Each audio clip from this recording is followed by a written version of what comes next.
الحمد لله حمدا كثيرا طيبا مباركا فيه، والصلاة والسلام على سيد الأنبياء والمرسلين محمد وعلى آله وأصحابه أجمعين. أما بعد، زموږ استاد خبره شروع په باب د زکات کې. نو وز دا چې د زکات په کوم شي کې واجبېږي؟ په دې حبوباتو کې.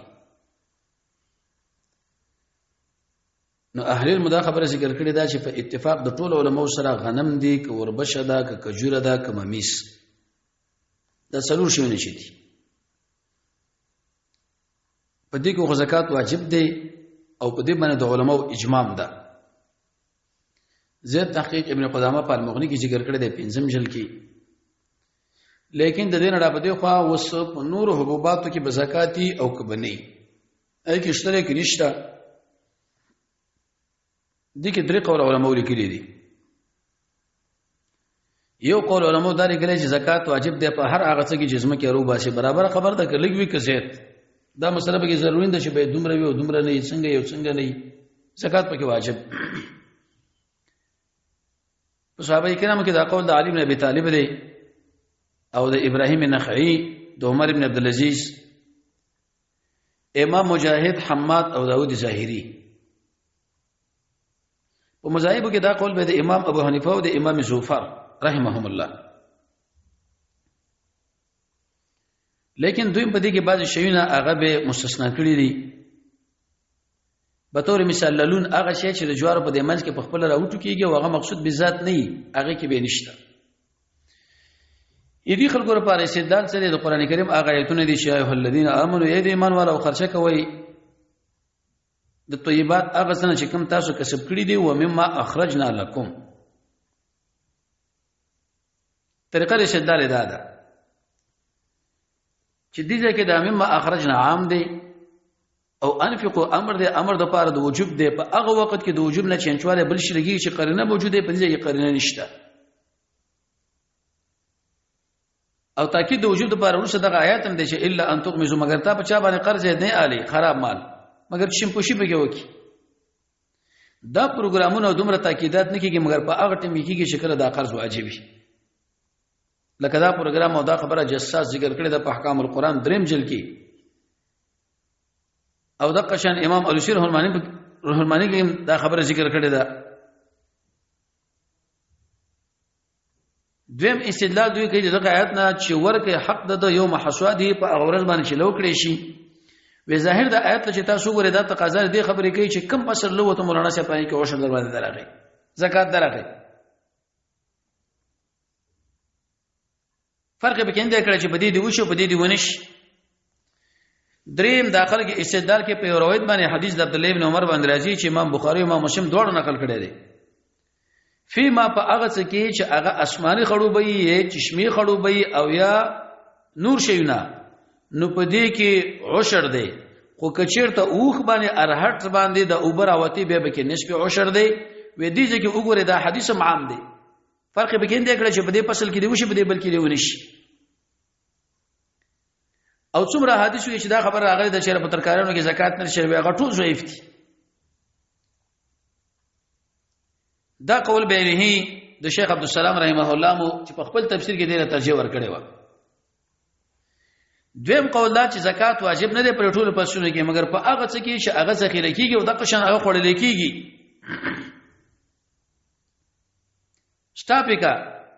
سٹاک ته جوړیږي او خوراک ته کیږي چې دا قول امام مالک دی، امام شافعی دی، امام احمد هم دی، خو لیکن قول مشهور او په احناف کې اوسره صاحبین هم شریکان دي. ایدو لپاره استدلال لکم څنګه دی په هغه حدیث د معاذ دی چې رسول الله صلی الله علیه وسلم فرمایلی د اسمان په بو باندې کوم خړوبېږي آی کې عشر دی. خو چې کله به تور مثال هغه په وکړ باندې پر هټ باندې تاسو رو باسي به کې نسبه عشر دی. دار قطنی کې دا روایت دی. دویم جلد کې امام بهقی ذکر کړی اې دې سند ضعیف دی. وجه دا چې په دې کې راوی موسی ابن طلحه په نام محدثین دا خبره ذکر کوي چې هغه معاصر ملاقات نه لري شوی. وسراشه دې کې تری راغلی، دې کې به تور مثال اندواني راغلی، په دې کې انار راغلی، په دې کې غنی راغلی یا نور شیونه. جناب نبی کریم علیه الصلاه والسلام د دې نه ویښه کړی دا عفوا چې دې کې وزن زکات نه اله او بل استدلال ذکر کړي په حدیث د معاذ باندې مرفوعا چې لیسا فی الخضروات پر ترکارو کې صدقه نشه ترمذی د قروت راوړي دارقطنی بیهقی امام زیلای په نسبورای کې چې دا حنفی عالم دی هغه ته ټک استره په دویم جل کې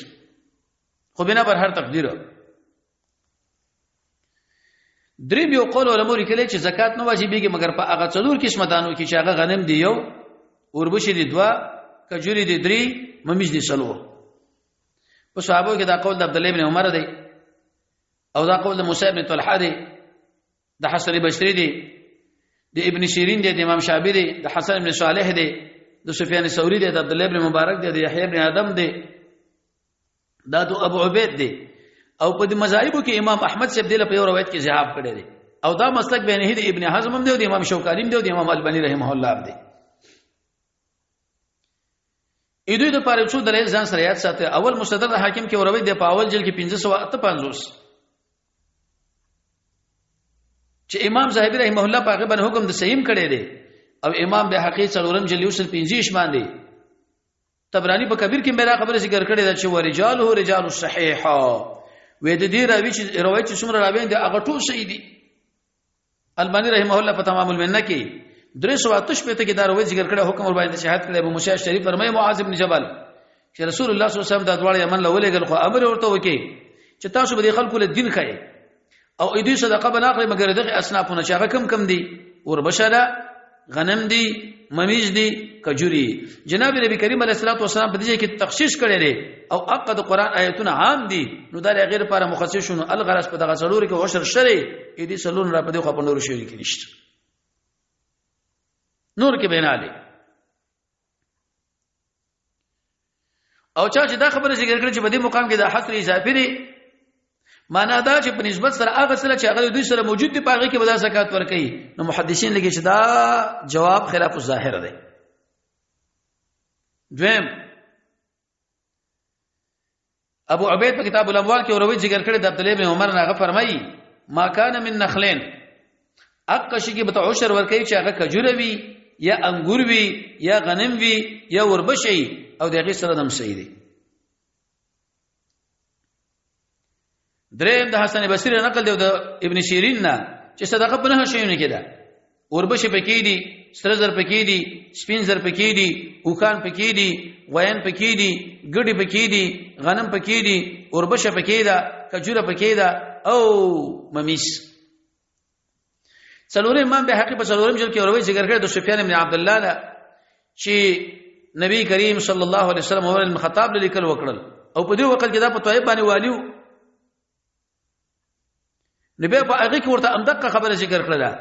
چې په دې شي کې عشر واجب دی په دې کې نه انتخاب دغه څلور شنو ذکر کې او دا قول د امام مجاهد هم دی د حسن بصری هم دی د ابراهیم نخیم دی او د عمرو بن دینار هم دی پنځم ابن حزم په محله کې وروي ذکر کړي په څلورم جلد کې 3 نمبر صفحه چې ليس فی ما دون 5 کم د 5 وسقونه ګوره چې نشته یو وسق شپته سو عادي یو سو 2 کیلو سره پاسه چې تقریبا 150 کیلو پاکستانی ته جوړی کی شپږم تک چې امام بهقي روي ذکر کړی د امام مجاهد نه چې لم تكن صدقه نه و د رسول الله صلی الله علیه وسلم په وخت کې موږ پم دي 5 شیونه کې او دغه تصریح به ذکر شو یو بل روایت کې راځي د حسن بصری نه چې جناب نبی کریم علیه الصلاه والسلام صدقه پرس کړی ده مگر په لشيونه کې پایږي کې به سلم ذکر کړی سپینزر اوکان بقر غیان او ګړي اور بشره غنم دي کجوري دي ممیز او د شبی پر روایت باندې دا خبر راغلی چې جناب نبی کریم علیه الصلاه والسلام یمنیانو له خط ورېګو چې انما الصدقه د زکات چې هغه په غنمو کې دي هغه په وربشو کې دي هغه په کجورو کې دي او هغه په ممیزو کې دي به حقیقت و چې دا روایت د موږ تاسو له متعدد ذکر کړ دا ټول مرسل دي ولیکن بعضی چې د باسنور سره یو ځکه په تاکید کې دی بل باندې تایید کې دی بل باندې راځي اېدو سره حدیث د ابو موسی دی او دغه شان قول د عمر بن الخطاب هم دی قول د علي بن ابي طالب هم دی قول د عائشه هم دی چې ليس في الخضروات صدقه زکات په دغه ترکارو مرکارو کې زکات ونی شټیک د کومه صدقه مده کور کې هغه تور کول شي بنا بر هر تقدیر او دا قول راجح هم دی بل مسله علماء دا خبره ذکر کړی دا چې په ورثه کې د زکات پروګرام څنګه دی شریعت مطهره کې د زکات پروګرام ذکر کړی دی یا نه دا خو ثابته کړ چې زکات او عشر بدینه شینو کې دی چې هغه سری سپین دي وکان دي غوین دي ګډ دي غنم دي وربشره کجوره د ممیزه خو لیکن په دینور کې اختلاف دی صحیح قول دا چې عشر واجبې کې نه مگر په ماغه څلور شینو کې په یو روایت کې سره د ورسې تذکرہ راغلی ده خو لیکن دغه په سنت علماء به کلام کړی دی اې دوی خلکو استدلال دا وی اصل پاشو کې برائت دی چې وجوب موجب پیران شي دوی مستدرک د حاکم کې روایت دی په اول جلد کې وداري قطنی او به حقیقت ټول ذکر کړی دی امام زلی په نسبرای کې ذکر کړی دی ابو موسی بن طلحه وی چې زمونږ سره د معاذ بن جبل لیکل پراته و چې هغه رسول الله صلی الله علیه وسلم نقل راوړو چې صدقات زکات واجب دی په غنمو کې په اوربشو کې په ممیزو کې په کجورو کې او به حاکم و چې دا روایت صحیح دی موسی بن طلحه تابعی دی اڅو په دې باندې رد نه کوي چې هغه د معاذ بن جبل سره ملاقات نه وي شوی بالکل ضرور سره ملاقات شوی دی او امام زاهدی رحمه الله ور باندې دا کټاپه لگاولې ده موږ دا حدیث صحیح دی متصلم دی المحدث الكبير امام محمد ناصر الدين الباني رحمه الله په رواه الغلیل دریم جل 300 اوی کې او امام شوکانی په لوتار کې او ابن ابي شيبه په خپل مصنف کې دغه حکم کړی دی بل روایت کې راځي پر روایت ابو موسی بن معاذ بن جبل چې کله جناب نبی کریم علیه الصلاه والسلام د یمن لریګل تعلیم ورته ورکې د شی به ورته ویل چې تاسو به ګوره زکات نه لري مګر دې ضرور شي نو چې پاګه کې اوربشر اعلی پاګه کې غنم رااله پاګه کې ممیز رااله پاګه کې کجوره مستدرک حاکم کې امدق روایت دی امام زیلعی او امام زاهدی رحمه الله دې دوه ډول باندې حکم د صحیح کړی دی د ابن ابي شيبه روایت کې بیان شي راغلي دي چې معاذ بن جبل کله یمن لراغه هغه زکات نه اخصو مګر په غنمو کې اخصو په اوربشو کې اخصو په کجوره کې اخصو په ممیزو کې نورم ډېر روایت امام دارقطنی امام بهقی د ټول دا ذکر کړی د امام شوکانی رحمه الله په الله تعالی څلورم جلد کې 204 کې دا خبره ذکر کړی ده او دا خبره درست هم ده چې انسان کړه د عشر واجبای په منطقي څلور شینو کې واجبای او هغه د ورشي چې کوم روایت راغلی د پاکبان علماو کلام کړي په نور کې نشته ټیک د په صدقو په تکارو کې صدقې مدقې ته ورکول شي شواري بل مسله یو سره به تور مثال چا لازمه په اجاره باندې ورکړه اوس په دې مقام کې دغه عشر چې موږ روباسو د لازمه په مالک ده او که هغه جانب مقابل باندې ده نو په دې کې دوه قول علماء لیکلي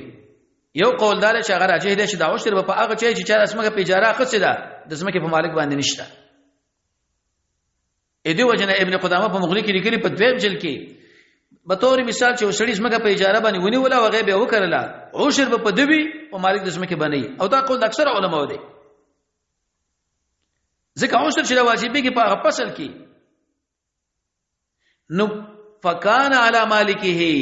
چې دا فصل د چا په قبضه کې شو دا به امدق سره ورکې لکه زکات قیمت دوی مسلک امام ابو حنیفه رحمۃ اللہ علیہ دی امام ابو حنیفه رحمۃ اللہ علیہ فرمایي چې عشر به واجب په مالک د زمکه باندې ځکه وې د دې زمکه پروګرام د شیدل کده خراج زمکه سره الته پروګرام ټول پاغه باندې او هکذا دلته خو جمهور علما و چې دا قول غیر صحیح دی وجدا دا وکبل فرج او تقدیر په دې کې د دې قیاس مون پاغه باندې وکړه به دا شی په دې کې واجب کېدلو کوی نه کری لکه د خراج په باره کې الته کا خلکو ونه کړلو نو به مور باندې دغه او اسلامي دغه خراج اسلامي حکومت لازمولو او په دې مقام کې چې کړه دا سړی چې دای په اجاره اسمه کني ولی یو شی ونه کړل مو قربان شي نه لازمو نو دا قیاس په دې باندې باندې چې ارشا کړي قیاس مال فارق دی جمهور علما څه وایي او استدلال کړي په دغه قاعده باندې چې تو حق هو یوم حسوادی چې په کوم ورځ باندې مولانا صاحب دا تاسو کټ کوي حق دغه ورکړي لو دا حق وسره شه طریقه استدلال نه اې دې فصل کټ کول هغه د دې اجاره دار پلاس باندې کې رسمه کې والا د اجاره دار نو خطاب هم دله متوجه شو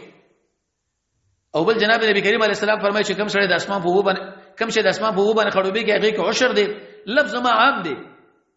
عبارت د فصل نه او زرع چې د فصل په دې وخت کې دی اجاره دار د پاره فقہ اسلامی په دویم جل 800 کې دا خبره ذکر کړل شایب د شامیم ذکر کړل دا او مبارک پوری شه په مرعات پنځم جل نه هوي کی نو الوارس چې دا به اوس په د باندې کې هغه باندې قول راځي دا چې دا هغه چا باندې چې اشاره کړی دا دویمه مسله دا چې د عشر واجب په هر هغه سمکه کې چې هغه کې سړل ستړی نه راشي یو نه مشکلات او نس په عشر واجب ده په هغه زمي کې چې تا تکلیف ده او په تکلیف باندې رو باسي لکه په وخانو. ابن قدامه په مغنی کې دویم جل 1555 کې او د قشان فقه سنه کې سابق سے په اول جل کې دا خبره ذکر کړې ده. به په کې هغه روایت د معاذ بن جبل ذکر کړي چې امام بهقي مستدرک حاکم دی ټول دا ذکر کړي روایت د عبد الله ابن عمر. وسره شبره مسله دغه فصل چې کله موږ کټ کوو چې بده کې لوګری نشو او دا په دې ګاډي کې وړو هغه درمن لا او د پاسه دې لپاره تر شری راولو دا بوز د مال د مالک نبی او کنا په دې کې اومګه د زکات پکات ورته ورکو. نو جمهور علما هغه دا خبره ذکر کوي چې دا به د مال د مالک نه مولانا صاحب حسابي کی هیڅ په دې کې زکات نه نشته. او دا قول په صحابه کې د عبد الله ابن عباس او د عبد الله ابن عمر دی. دلیل په هغه باندې چې ذکر کړي هغه دا خبره ذکر کړي دا ودا به حسابي کې د هغه څنګه چې د فصل لپاره دا شی دلته ذکر کړي راوړې او سره راوړې د لوګری راوړې د میوې لپاره د بل شي لپاره د بل لپاره په مار کې دا ور حساب کا. اې دی وجنه جابر ابن زید د عبد الله ابن عباس نقل کړي د عبد الله ابن عمر نه یو سړی به تور مثال چانه قرض را واخستو او داغه پیسې را واخسته پر فصل ولګولې یا په خپل اهل باندې ولګولې نو اوس بس چل کوي. ابن عمر سے فرمایي چې اول به شروع کې په هغه څه باندې چې کوم قرض اخسته هغه به ادا کوي چې کوم باقی پاتې شي دغه نه مرسه به زکات ورکړي. جابر صاحب دا خبره ذکر کړې ده. او بل طرف باندې ابن حزم دغه عطوانه دا خبره ذکر کړې چې نه هغه څه ویل دي وکم شی چې دور باندې خرچه کړي لري کوروسه دومره شی پاتې او چې باغې کې زکات ورکې دي چې زکات ورکې و الا کې زکات نشته لري. او راځي په دې مقام کې دا قول د جمهور دي ځکه د رسول الله صلی الله علیه وسلم احادیث هغه ټول دلالت په دې خبره باندې کوي چې دا عشر واجب دی مطلقاً په دې کې دا مسله نشته لري چې ته په دې وخت کې دا کم شي چې تا په لګولې هغه ته وباسي. او ابن حزم په محلا کې دا خبره ذکر کړې ده چې وسړې د کجورو باغ خړوب کې زمکه وکړله. اوس په دې مقام کې به تور مثال چې دا کم شری وته دی غینه دا 15 وسقه دی په دې باندې زکات شته کې نشته وی بالکل زکات پکې شنو. الغرض د جمهور علماء قول دا دی چې تا څومره خرچه مرچته کړي ده پرې فصل باندې هغه به تی وباسي ده کاږي کې غوبل راغی کاږي کې بل راغی کې بل راغی په دې ټول کې او دویم قول علماء لیکل چې هغه به تی وباسي. قول راځي په دې مقام کې د جمهور دی.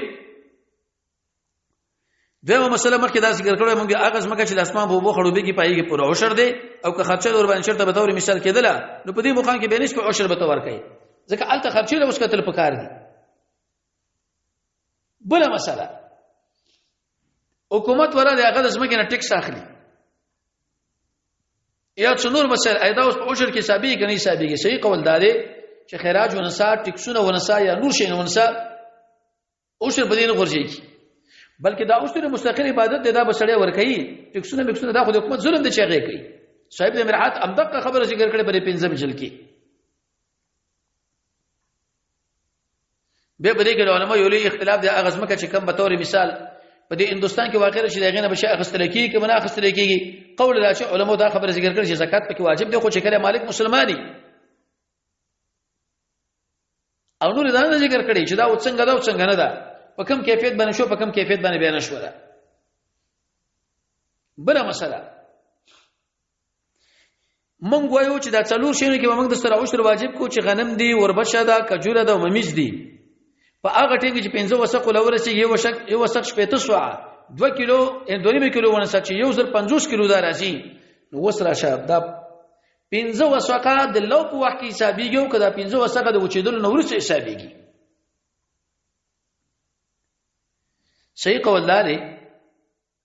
چې شرط مطهره په دې مقام کې 15 وسقه موږ تاسو ذکر کړی دي چې کوم شی دغه نه کمی نو به پکې زکات نشته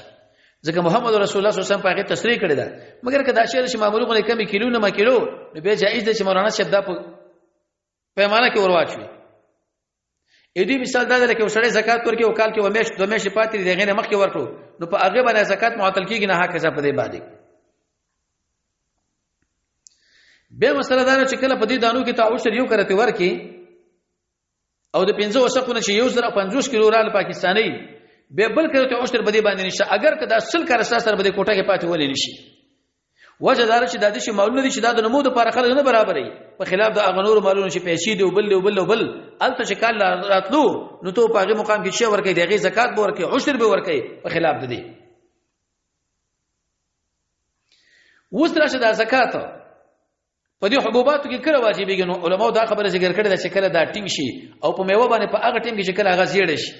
غنم دانه چې کوم وخت ته زور کې ټینګ شي نو بس پوه شه بده باندې 15 وسقل رسیدو یو زر 50 کیلو لا نو به در باندې عشر شتري او کاغذ دې مرتبه نو به در باندې شي نشتري او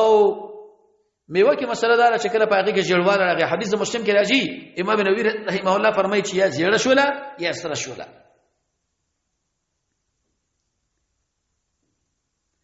هغه کې به چې کوم شاشره ذکر کړی دی چې هغه څلور شی دی غیر را بده خو په نور هیڅ شی کې به در باندې شټیک د خپل ته صدقه مده کور کول شي هغه بس خبره پکې نه بل مسله یو سړی په هغه باندې قرض دی او دی وخت کې د میوه پښونه ورشه د اقل نو دا باول قرض ادا کوي کې دی عشر به ورکي اې دا قرض پدې کې پدې عشر او زکات کې څه اثر لري کني لري پدې کې درې قول علماء لیکلي دي یو قول دا چې کله قرض در باندې بس مونږه عشر مشن ورکو دا قول د عثمان ابن عفان دی د عبد الله ابن عمر دی د عبد الله ابن عباس دی د جمهور علماء دی امام بهقي په څلورم جری او صلات سروي کې امام مالک رحمه الله په موطا یو سره اتشبت نمبر صفحه کې او امام بخاری رحمه الله هم دا ذکر کړی فتح الباری په دریم جلد 355 کې رسائل ابن یزید ناروي ځای وړي چې عثمان ابن عفان په ویلې چې دا تاسو د زکات میشته او چې بچا باندې قرض اول د قرض ادا کی چې کله به تور مثال د ورسره شبه زکات تر شیدو تاسو زکات ورکړي او بل پیغمبر علیه الصلاه والسلام فرمایي د مالدارانو به د شیخ استرګي په غریبانو به خرج کیږي امام بخاری شپ داروي ذکر کړی دی دغه مدیون چې چا باندې قرض هغه فقیر دی مستحق د زکات دی په دغه څنګه زکات واجب کی او بل حدیث کې دا مرجی صدقه زکات نشه مگر په غټیم کې ته مالدار دویم قول علماء لیکل چې نه دغه قرض چې تا خشه دا بخاری نه کچیرته دا دې لپاره اخسته او تا چې په دې فصل ولګوما په دې میوه باندې ولګوما نو به بره باندې زکات غورځي کی اول به هغه پوره کې چې ما بقيه بینه نشو زکات نشته دا قول د عبد الله ابن عباس او د امام احمد سے هم دی امام بهقي په څلورم ځل کې دا خبره ذکر کړې ده د عبد الله ابن عباس او د عبد الله ابن عمر نشو سړی دی واغه پټی لپاره پیسې راوالي او پاغه باندې خرج کی نو ابن عمر سے فرمایي چې اول باغ قرض ورکړي به کومه بقيه به تور مثال زکات پر رشیدو نصاب رشیدو زکات ورکوي الا کنه مې ورکوا عبد الله ابن عباس هم دا خبره ذکر کړې ولیکن محدثین لیکي چې په دې کې ولوی عمرو بن حرب په نامه او یحیی القطان او دا دوړ د محدثینو په نسبت ضعیف دي دریم قول قرض در باندې د زکات مناسب هغه په دې پسونو میو کې نشي خورځیدل نو اول قول دا چې خورځيږي دویم قول دا چې دا قرض فصل لپاره راخسته وي به خورځيږي و الا کنه نه دریم قول دا چې فصل لپاره راخسته کې مطلق قرض در باندې ته خپل عشر زکات ورکړي چې 15 وسق ورسیږي یو زر 50 کیلو پاکستان ویلا دا قول امام اوزاعی دی د امام ابو حنیفه رحمۃ اللہ علیہ دی د امام شافعی رحمۃ اللہ علیہ دی قول جدید او دا قول اهل ظواهر دی او د قشان د امام احمد صاحب دی استدلال دې شي کړی دی چې وخت تاسو ورکې د حق یو محسوادي چې کړه تاسو د الو کړو آیات عام دی بده کې استثناء پیغمبر علیه السلام ذکر کړی نه ده او بل به دویم استدلال دی په دې حدیث باندې دی په دې عمل باندې چې جناب نبی کریم علیه الصلاه والسلام او خلفای راشدین به خلق لګل چې صدقه تاسو راجمه کوي ال تغوی دې د پښتنه کور چې پتا باندې قرض شو کني شته دا قرض په دې مال فصل تر غولې ده کني ده لګولې سنن کبرى تلورم جل کې یو سل اتڅلوي او المغنی د ابن قدامه دویم جل شپږ درش کې دا روایت راغلي او راجی هم دا دریم قول دی نو چا چې ورشه قرض در باندې زکات نشه دا غلط چا چې ور ضعیفه چا چې ور قرض په فصل باندې لګولې نصاب لره شیدو اول به قرض او باسي زکات شته کې نشته دریم قول دا چې قرض هیڅ تعلق د سره نشه کتابه اضافه قرض جو قدم دی فصل لپاره د قرض راخستي دا قول په کې راځي د جمهور علماء په نسبت بل مسله په اصل کې زکات واجب دی کنه دی واجب دی شاتو کې نو په دې کې دوه قول دي ظاهر دا معنا چې په دې کې لګوي کې زیات وي عشر واجب دی خو شرط پکې داري چې حکومت اسلامي نظام به دې حفاظت کوي چې دا قول د امام ابو حنیفه رحمۃ اللہ علیہ دی او چې دا خبره کړې ده چې دې قیاس کړي په پسونو مې و باندې نو موږ جواب کوو چې دا خبره غلطه څنګه ده چې دا قیاس ته عبادت کې توقیف دی قیاس میاس پکې چلیږي نه لکه فقه زکات اول جلد 428 کې یوسف قزاوی حفظه الله دا خبره ذکر کړې ده او زکات الزروع د دکتور فرحان بل مسله په زیتون کې زکات شته که نشته؟ نو په دې کې زکات نشته، ځکه زکات ته واجبېږي مګر په ماڅلور شیانو کې چې هغه غنم دي، هغه وربشه ده، هغه ممیز دي، هغه کجوره ده. ا دې نو ورسته به په دې کې علماء یو مسله لیکلې ده چې یو سړی دی او د زمکه د فصل نشه د خپل د بچو خپل د زکات اصل نمخ کې اوس پایي کې به زکات کې بنئ. ابن حزم په المحلا کې لیکلي 5 جلد 315 نمبر صفحه چې ولا يجوز جائز نه دي چې کم سړي خړلې دي یا بچو خړلې دي هغه د مولانا صاحب په زکات کې حساب. او امام مالک امام ابو حنیفه رحمۃ اللہ علیہ فرمایي چې هغه ټول په زکات کې حساب کې، خو لیکن دا قول ضعیف دی ځکه دا تکلیف مال یطاق دی. چاله دا خبره ذکر کړی دا چې دا کوم ویګي پر پټو کې پراتري دا به راټولې دا پر زکات کې داخلي نه. قران کې تعالی فرمایي چې لا یکلف الله نفسا الا وسعها، الله عز وجل یو نفس دې مکلف کړي مگر د خپل وسه پوری. الغرض په دغه کې به در باندې زکات شي چې هغه تا خړلې ستا بچو خړلې او کوم ویګي چې پر پټو کې پراتري. وبالله التوفیق.